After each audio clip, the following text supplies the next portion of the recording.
Junior Nzita a 28 ans. À 12 ans, il a été recruté de force dans les rangs des groupes rebelles qui se battent dans l'est de la République démocratique du Congo.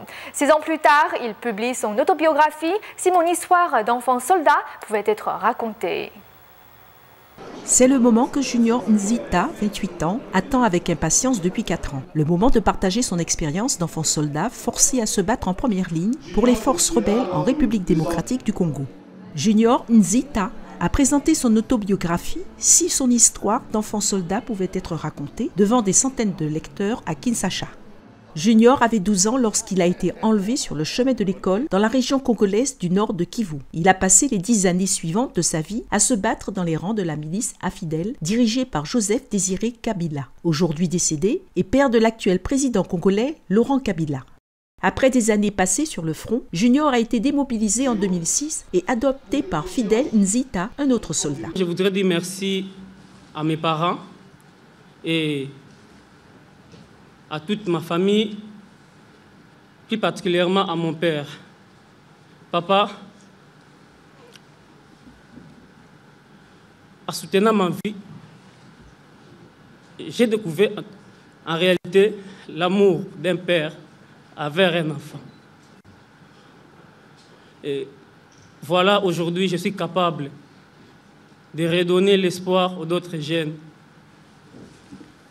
et aux autres enfants.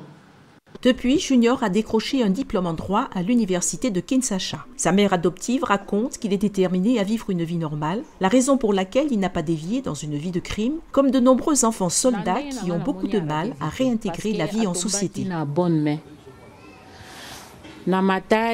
Pour moi, Junior n'a pas gâché sa vie parce qu'il a rencontré les bonnes personnes. À Matadi, il y avait beaucoup d'enfants soldats que Junior m'a présentés. Il n'avait pas de tuteur et il venait souvent lui rendre visite. Certains de ses enfants n'ont eu aucune chance, mais Junior n'a manqué de rien. Lorsqu'un enfant reçoit une bonne éducation, il a toutes les chances de réussir.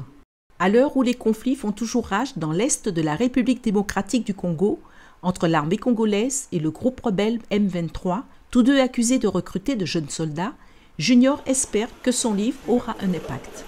Selon les Nations Unies, plus de 11 000 enfants soldats ont été libérés de l'esclavage de l'armée l'an dernier. Des centaines de milliers d'autres enfants restent à la merci des seigneurs de guerre dans le monde entier. Quand son enfance est volée, c'est très difficile pour se réintégrer dans la société que vous avez rejetée.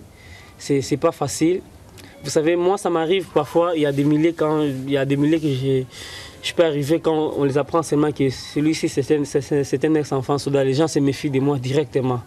Mais moi, je m'en fous de ça, je m'intègre facilement, je n'ai pas de complexe, quoi. J'ai dit c'est mon passé, c'est déjà passé. Aujourd'hui, Junior Nzita se bat pour les droits des enfants congolais avec son ONG Paix pour les enfants. Mais il explique qu'il lui est difficile d'oublier son passé.